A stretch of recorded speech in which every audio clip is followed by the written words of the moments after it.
Hello, my dear children. Welcome everyone to my YouTube channel, We Biology. I'm Akriti Tiwari, your biology teacher. So today we are going to do the chapter number 1 of class 11 from unit 1, and the chapter is the living world. So we will start from the basic, right? चलिए, so let's get started. So बच्चों, यहाँ पर मैंने आपको सबसे पहले क्या दिखाने की कोशिश की है कि भाई लिविंग वर्ल्ड की बात कर रहे हैं. We are talking about the world and the living things. We are talking about the living organism, the entire living world. So the very first thing that clicks in our mind is what? That what is life and how many lives are existing on the earth. So in the introduction of life, I have discussed about all these basic things, right? So it is the very first point I have written as it is estimated that there are 10 million living species on the earth. What does it mean? That there are nearly 10 millions of lives that are existing on earth, and all these lives and all these organisms are made up of cells.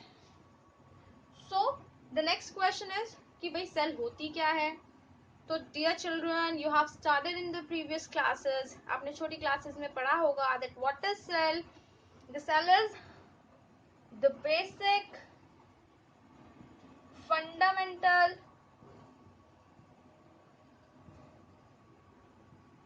Structural and functional unit of life. Cell सबसे छोटी structural और functional unit होती है life की, right? तो जैसे मैंने आपको बताया था, जिस तरीके से हमारे नॉन लिविंग वर्ल्ड में सबसे छोटी एग्जिस्टिंग चीज जो होती है that is atom. In the living world the smallest unit, the smallest functional unit is termed as cell. And all the entire living organism, whether it is plant, whether it is higher animals, बड़े से बड़ा छोटे से छोटा organism किससे बना होता है? सेल से बना होता है, राइट? तो cells are can be unicellular also,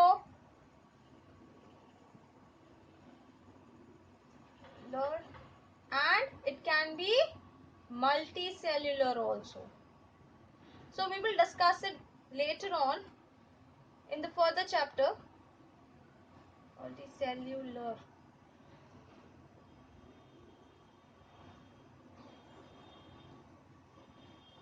So uni means one, एक सिंगल सेल से बने हो सकते हैं. मल्टी मीन्स मैनी सेल से बने हो सकते हैं. तो सेल क्या है बच्चों, अगर आपने पहले पढ़ा होगा तो मैं अभी आपको बेसिकली डिटेल में सेल नहीं पढ़ाने वाली हूँ कि कौन सी सेल होती है, कितने टाइप्स की होती है. We are not going to discuss this, ठीक है? अकॉर्डिंग टू द चैप्टर हमें इतना आइडिया हो गया है कि सेल क्या होती है. स्ट्रक्चरल और बेसिक फंडामेंटल यूनिट होती है लाइफ की. सभी लिविंग ऑर्गेनिज्म बने होते हैं सेल से. अगर मैं मल्टी सेल्यूलर ऑर्गेनिज्म की बात करूं तो वो बहुत सारी सेल से बन जाते हैं. जब बहुत सारी सेल्स टुगेदर एक साथ एक फंक्शनल यूनिट की तरह काम करती हैं तो हम उन फंक्शनल यूनिट को टिश्यू कहते हैं. And these for the tissues can make organ and organs make organ system, and that entire living organism can be created. Fine. So the third point is cell is the simplest collection of matter that can live. That is really important. So what is cell? It is the simplest collection itself that can live, that can survive, that has the property of life, that has the characteristic of life, right? So if anybody asks you what is life, you can discuss it, you can define it, that a life is what? It is a unique, एक अलग सा process है, एक complex organisation है, बनावट है. किसकी? Molecules की. वो मॉलिक्यूल्स जो यूज करते हैं एनर्जी को उनके मेटाबॉलिज्म एक्टिविटीज के लिए. और ये मेटाबॉलिज्म एक्टिविटीज क्या कराती है? ग्रोथ, डेवलपमेंट, एडेप्टेशन और रिप्रोडक्शन. और ये सारी की सारी कैरेक्टरिस्टिक्स है किसकी? लाइफ की. अब बच्चों हमने पढ़ लिया लाइफ क्या होता है. हर कोई एक कॉम्प्लेक्स स्ट्रक्चर, कोई एक कॉम्प्लेक्स मॉलिक्यूल, एक लिविंग ऑर्गेनिज्म जो कि मेटाबॉलिक एक्टिविटीज करता है, ग्रोथ करता है, डेवलप करता है, मल्टीपल कॉपीज बनाता है. इट मीन्स कि वो लाइफ पजेस करता है. It means that particular organism is living, right? तो living organism, what is living we can define anything which has the characteristic, which has the property of living, of life, which shows the symptoms of life, that is living, right? तो characteristics हमने कुछ points discuss कर दिए हैं कि हम उन चीजों को क्या कहेंगे, हम उन्हें कहेंगे कि जिनके पास ये सारी कैरेक्टरिस्टिक्स होंगी या फिर इनमें से कुछ कैरेक्टरिस्टिक्स होंगी, तो हम उस चीज को क्या बोलेंगे बच्चों, लिविंग बोलेंगे, राइट? तो कैरेक्टरिस्टिक ऑफ लाइफ में सबसे पहली कैरेक्टरिस्टिक है हमारी ग्रोथ, फिर दूसरे नंबर पे हमने लिया है रिप्रोडक्शन, थर्ड पे हमने लिया है मेटाबॉलिज्म, फोर्थ पे हमने लिया है रिस्पॉन्स टू स्टिमुलाई या फिर कॉन्शियसनेस। तो अब मैं आपको डिटेल में बताती हूँ कि ये सारे कैरेक्टरिस्टिक्स बच्चों एग्जैक्टली हैं क्या। देखिए अब कैसे पता लगेगा, how could you say that this board on which I am writing is it living और non living, is it alive और डेड, क्या ये लिविंग है, क्या ये नॉन लिविंग है? I know all of you will say it is non-living, ma'am. It is not living. And how could you say that? क्यों आप इसको नॉन लिविंग बता रहे हैं? आप इसको नॉन लिविंग इसीलिए बता रहे हैं बच्चों क्योंकि इसके अंदर आपने लाइफ का कोई भी सिम्टम नहीं देखा. You have not seen any of the characteristic of the life in it, right? So basically कोई भी चीज, कोई भी ऑर्गेनिज्म या कोई भी चीज ही बोल देते हैं कि अगर वो हमारे ग्रोथ कर पा रही है, right? If anything is have the tendency to grow, if anything can increase itself by in mass or in volume, then we can say that that particular thing is growing. For example, आप देखिए क्या ये बहुत बड़ा हो जाएगा? Will it increase in mass or volume or in space? No, it will not. It means it cannot grow. इसका मतलब है ये ग्रो नहीं कर रहा है.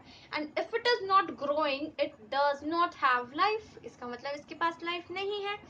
अब इसी जगह पर अगर मैं बात करूं एक छोटी सी सैपलिंग की, अगर मैंने यहाँ पर पौधा लगाया, एक छोटा सा सैपलिंग लगाया, तो बच्चों वो सैपलिंग क्या होगा, कुछ समय बाद क्या कर जाएगा, अपने हाइट में इंक्रीज कर जाएगा, अपने विड्थ में इंक्रीज कर जाएगा, राइट? वो अपना मास, अपना वॉल्यूम इंक्रीज करेगा. इसका मतलब कि वो चीज क्या कर रही है बच्चों, ग्रो कर रही है. And if that particular thing is growing, right, it means it's showing the characteristics of growth, यानी कि हम उसे कह सकते हैं that particular thing is living. इसीलिए यही वजह है कि हमने प्लांट्स को किस में रखा है, लिविंग चीजों में रखा है, राइट? क्योंकि लिविंग का कैरेक्टरिस्टिक क्या भी होता है कि वो मूवमेंट करते हैं, लेकिन प्लांट्स मूवमेंट नहीं करते हैं. हमको दिखता नहीं है मूवमेंट करना, अदरवाइज वो मूवमेंट करते हैं. वो क्या होते हैं, अगेंस्ट द ग्रेविटी क्या होते रहते हैं, हाइट गेन करते रहते हैं. That is also a type of movement, right? So the second characteristic, दूसरी कोई कैरेक्टरिस्टिक जिससे हम पता लगा सकते हैं कि कोई चीज लिविंग है या नॉन लिविंग, क्या होगी, reproduction.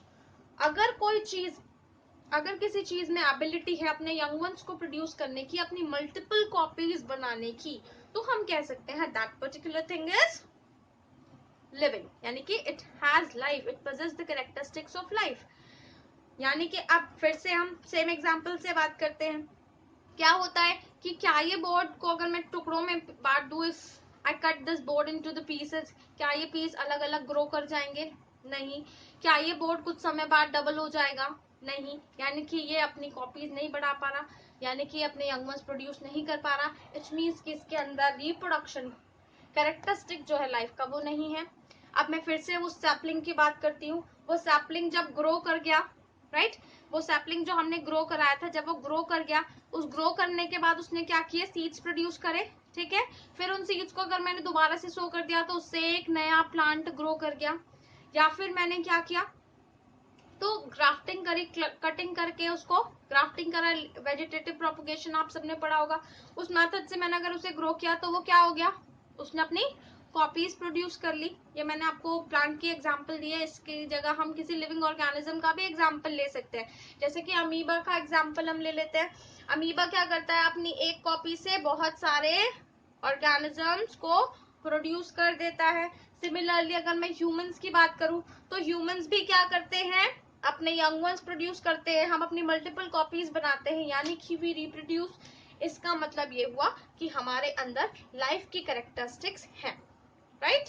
Now the third one is metabolism. तीसरी कैरेक्टरिस्टिक क्या है, अगर किसी लिविंग बॉडी में जितनी भी केमिकल रिएक्शंस हो रही हैं और वो केमिकल रिएक्शंस सरवाइव करने में हेल्प कर रही हैं, वो केमिकल रिएक्शंस ग्रोथ करा रही हैं, रिप्रोडक्शन करा रही हैं, वो अडेप्टेशन करा रही हैं, डेवलपमेंट करा रही हैं, तो यानी कि वो सारी की सारी जितनी भी केमिकल रिएक्शंस होती है हम उन्हें मेटाबॉलिज्म कहते हैं, राइट। तो अगर कोई लिविंग होगा तो उसके अंदर केमिकल रिएक्शंस होंगी और ये केमिकल रिएक्शंस क्या कराएंगी, रिप्रोड्यूस कराने में हेल्प करेंगी, अडेप्ट करने में हेल्प करेंगी, बॉडी को ग्रो कराएंगी, बॉडी को डेवलप कराएंगी। तो हम कह सकते हैं कि वो पर्टिकुलर थिंग जिसकी हम बात कर रहे हैं that is living, that has life, right. Now the fourth one is the last one is consciousness. और यहाँ पर मैंने आपको लिखा हुआ है रिस्पॉन्स टू स्टिमुली। बच्चों स्टिमुलाई क्या होता है, स्टिमुलाई इज एनी एनवायरमेंटल, ठीक है, कोई भी एनवायरमेंटल चेंज जो है दैट इज स्टिमुलस।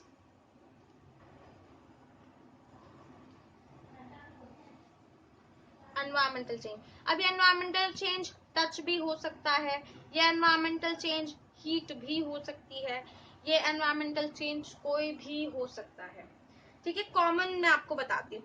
और अगर कोई चीज उन जितने भी एक्सटर्नल चेंजेस हो रहे हैं, जितने भी एनवायरमेंटल चेंजेस हो रहे हैं, इनको रिस्पॉन्ड कर पाते हैं, इनके बदले में रिएक्ट कर पाते हैं, तो हम कहते हैं कि वो चीज लाइफ पोजेस करती है, that particular thing is living. For example मैं आपको बताती हूँ, आप सबने ही किया होगा, ये बचपन में हम लोग बहुत करते हैं और अभी भी बहुत मजा आता है सबको करने में, right. So you might have seen the plant of touch me not, mimosa pudica, you have seen touch me not, छुई मुई का पौधा सभी ने देखा होगा। तो बच्चों जो छुई मुई का पौधा होता है वो क्या करता है, रिस्पॉन्स करता है स्टिमुलस को। एंड व्हाट इज स्टिमुलस, जब हम उसको टच करते हैं, that external factor, that environmental factor जो कि हम उसे टच कर रहे हैं, वो क्या है हमारा स्टिमुलस। तो वो क्या करता है उस स्टिमुलस के रिस्पॉन्स में, वो अपनी लीव्स को बंद कर लेता है, यानी कि that particular plant is living. क्या ये कैरेक्टरिस्टिक हुआ। चलिए एक और एग्जांपल देते हैं, बहुत कॉमन एग्जांपल स्टिमुलस में। अभी हम किसी हॉट चीज को, किसी गर्म चीज को छू लेते हैं, चलिए मैं मैचस्टिक की बात कर लेती हूँ, गर्म चीज को भी छोड़िए, अगर मैं मैचिस की तीली जलाई मैं इसको टच कर लेती हूँ तो क्या होता है, suddenly I take off my hand, तभी मैं अपना हाथ हटा लूंगी, I take my hand back. तो ये क्या किया मैंने, उस जो हीट, जो एक्सटर्नल फैक्टर जो था, जो एनवायरमेंटल फैक्टर था, उसके बदले रिस्पॉन्ड किया। क्यों, क्योंकि मैं लिविंग हूँ, मेरे अंदर ये कैरेक्टरिस्टिक है कि मैं क्या कर सकती हूँ, I have the ability to sense all the kind of conditions of the surrounding, मेरे पास ये एबिलिटी है ना। इसीलिए जो कोई डेड लिविंग ऑर्गेनिज्म होते हैं, फॉर एग्जाम्पल मैं आपको डेड बॉडी का ही एग्जांपल देती हूँ, जब ह्यूमन बीइंग डेड हो जाते हैं तो हम उनको आसानी से जला पाते हैं, क्यों जला पाते हैं, क्योंकि अब उनमें लिविंग का कोई साइन नहीं रहा, क्योंकि वो अब स्टिमुलस को रिस्पॉन्ड नहीं कर सकते, दे डोंट, उनके पास क्या नहीं है, उनके पास कॉन्शियसनेस नहीं है, ठीक है, उनके पास ग्रो, अब वो क्या नहीं कर पा रहे, ग्रो नहीं कर पा रहे, रिप्रोड्यूस नहीं कर पा रहे, that is why we call them dead, that is the reason, because they do not, they don't have any of the characteristic of life anymore, right। Clear हुआ सबको ये सब। तो बच्चों हमने क्या करा, हमने पढ़ा लाइफ के बारे में और लाइफ की कैरेक्टरिस्टिक्स के बारे में। लाइफ की कैरेक्टरिस्टिक्स सभी को क्लियर हो गई, कौन कौन सी है, चार बहुत आसान सी कैरेक्टरिस्टिक्स हैं, कौन कौन सी, ग्रोथ, रिप्रोडक्शन, मेटाबॉलिज्म और कॉन्शियसनेस। क्लियर। चलिए अब नेक्स्ट बात करते हैं, नेक्स्ट टॉपिक पर आते हैं इसी चैप्टर के, दैट इज बायोडाइवर्सिटी। सो बच्चों अभी हमने डिस्कस किया that our earth has millions of species, right. तो इतनी सारी स्पीशीज जो हमारी अर्थ पर प्रेजेंट हैं, व्हाट आर दे वैरायटीज, क्या वो वैरायटीज हैं, है ना। तो यही टर्म हमारी बायोडाइवर्सिटी है बच्चों। Bio means living, diversity means variety, number of species.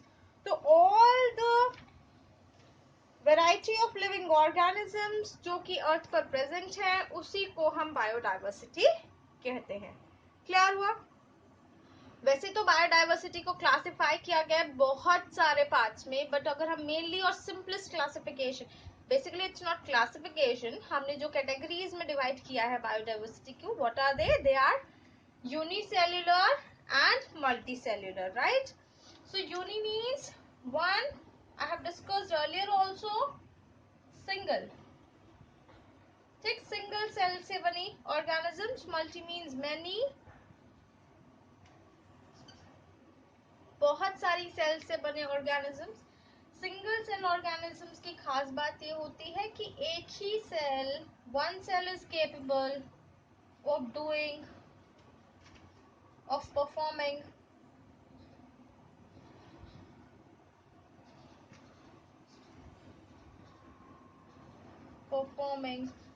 all the activities, all the activities। मतलब क्या हुआ बच्चों, इसका मतलब ये हुआ कि चाहे डाइजेशन हो, रिप्रोडक्शन हो, रेस्पिरेशन हो, एक्सक्रीशन हो, जितने भी प्रोसेस हमारी बॉडी करती है, जितने भी एक्टिविटीज हमारी बॉडी करती है सरवाइव करने के लिए, वो सारी एक सिंगल सेल करने के केपेबल होती है, right. So for example we have, what are the examples, आपको पता होंगे यूनिसेलुलर के एग्जाम्पल्स कौन कौन से होते हैं। We can say they are protist, right, कह सकते हैं Euglena, viruses, they all are unicellular organisms। And when we talk about multicellular organism, group of cells, group of specialized cells we can say, so group of specialized cells perform करती हैं सारी की सारी activities। These specialized cells, these group of cells are also known as tissues, right। So multicellular organism के example में हम humans को ले सकते हैं, we can take animals, we can take fungi also, we can take plants also। So there are many thousands and hundreds of examples अगर हम बात करेंगे तो। So are we clear with these terms? चलिए, so बायोडाइवर्सिटी की जब हम बात करते हैं बच्चों, आप सोचिए इतनी ज्यादा स्पीशीज है, मिलियन ऑफ स्पीशीज को रिकॉग्नाइज कैसे करेंगे, कैसे पहचानेंगे कि कौन सी स्पीशी कौन सी है। फॉर एग्जाम्पल अगर मान लीजिए आपको नहीं पता हो, अगर आपको नहीं पता हो कि इस पर्टिकुलर चीज को हम पेन कहते हैं, इसको मार्कर पेन कहते हैं, तो आप इसको नाम कैसे देंगे, नहीं पहचान पाएंगे ना, है ना।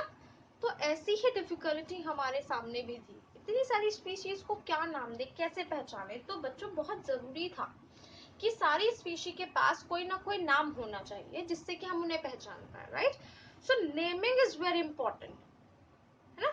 तो नेमिंग दी गई, असाइनिंग ऑफ नेम को ही हम क्या कहते हैं, नॉमेनक्लेचर। ये बहुत इंपॉर्टेंट टॉपिक है, राइट। सो नॉमेनक्लेचर बहुत इंपॉर्टेंट टॉपिक है इस चैप्टर का। Nomenclature is what, it is the assignment, it is the process of assigning of name. Name देना, जितनी भी लिविंग स्पीशीज है, जितने भी ऑर्गेनिजम्स अर्थ पर प्रेजेंट है, उन सभी को नाम देने के प्रोसेस को हम नॉमेनक्लेचर कहते हैं। अब सोचिए, अभी हमारे यहाँ बहुत आसानी तरीके से मैं आपको समझाती हूँ। कुछ लोग जो हमारा, सबको पता है bottle gourd, everybody is aware of the bottle gourd, ये सभी को पता है। बॉटल गार्ड इंग्लिश में हम उसको कहते हैं, राइट।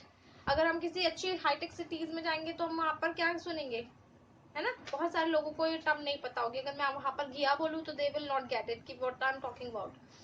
तो अगर मैं उन्हें बॉटल गार्ड बोलूँ तो they are easily, they can easily catch it, right. अभी मैं आपको घिया बोलूँ तो कुछ लोगों को, अगर मैं बाहर किसी और शहर में जाऊँ तो वो घिया नहीं जानेंगे, उसको हम और क्या बोल सकते हैं, है ना, उसका कोई और नाम जानेंगे। जैसे कद्दू का इतना सारा नाम होता है, उसे कद्दू भी कहते हैं, पंपकिन भी कहते हैं, पेठा भी कहते हैं, राइट।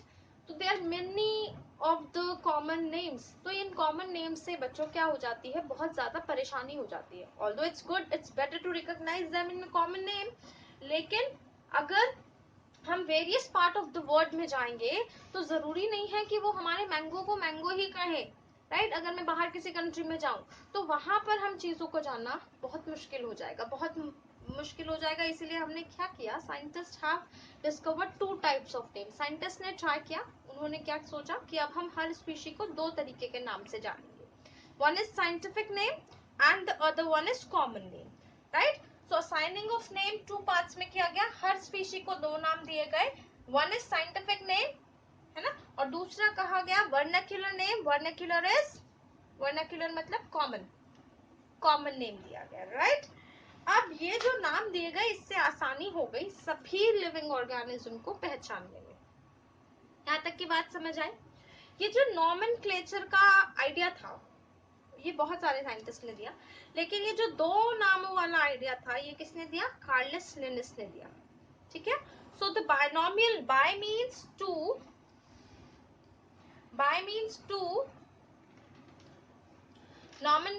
नॉमिनली मतलब नेम देना है ना, तो दो नाम जो दिए गए उस प्रोसेस, उस वाले प्रोसेस को हमने कहा बायनोमियल नॉमेनक्लेचर। इस बायनोमियल नॉमेनक्लेचर को देने वाले साइंटिस्ट थे कार्लस लिनियस। ठीक है, इन्होंने कहा कि हर ऑर्गेनिज्म के पास एक साइंटिफिक नेम होगा और हर साइंटिफिक नेम के पास टू पार्ट्स होंगे, right? That is the reason we are calling it binomial nomenclature, right? तो ये दो नाम कौन से होंगे साइंटिफिक नेम में? वन इज जेनेरिक नेम, हर स्पीशी के पास हर साइंटिफिक नेम में जो पहला नाम होगा वो जेनेरिक नेम होगा, यानी कि जीनस का नाम होगा उस स्पीशी के, और दूसरा उस स्पीशी का नाम होगा। ठीक है, तो बच्चों साइंटिस्ट ने क्या किया? दो नाम दिए। एक नाम जो मतलब साइंटिफिक नेम होगा वो दो चीजों से मिलकर के बना होगा। पहला नाम जो होगा जीनस, दूसरा नाम जो होगा वो स्पीशी का खुद का नाम होगा। ठीक, जो जीनस का नाम होगा वो पहले आएगा और जो स्पीशी का नाम होगा वो बाद में आएगा। यहां तक की बात समझ आई?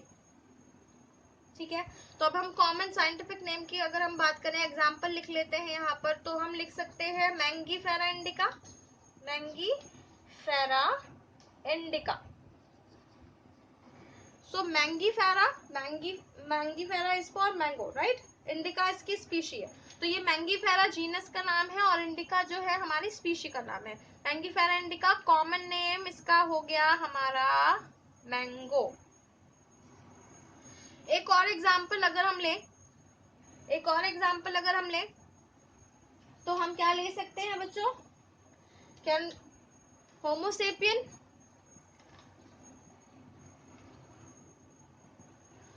होमोसेपियन में homo is the generic name and sapien is the species name. Homo sapien का कॉमन नाम, वर्नाक्युलर नेम क्या है? Human beings. एक और कॉमन एग्जांपल अगर हम ले लें, pisum sativum. So pisum sativum में पाइसम जो है वो जीनस का नेम है, it is generic, and sativum is species name. तो पाइसम सटाइवम कॉमन नेम इसका है पी, मटर।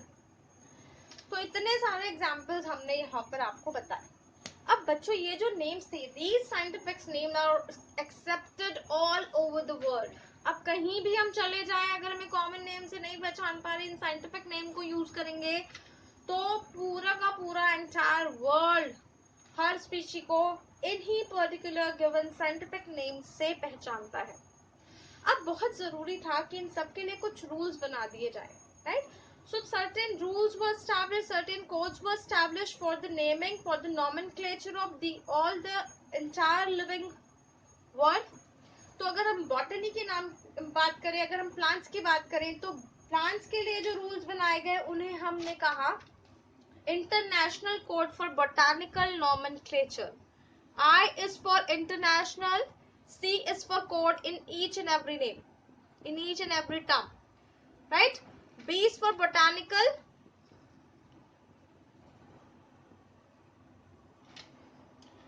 Z is for zoological, V is for viral, and again B is for bacterial।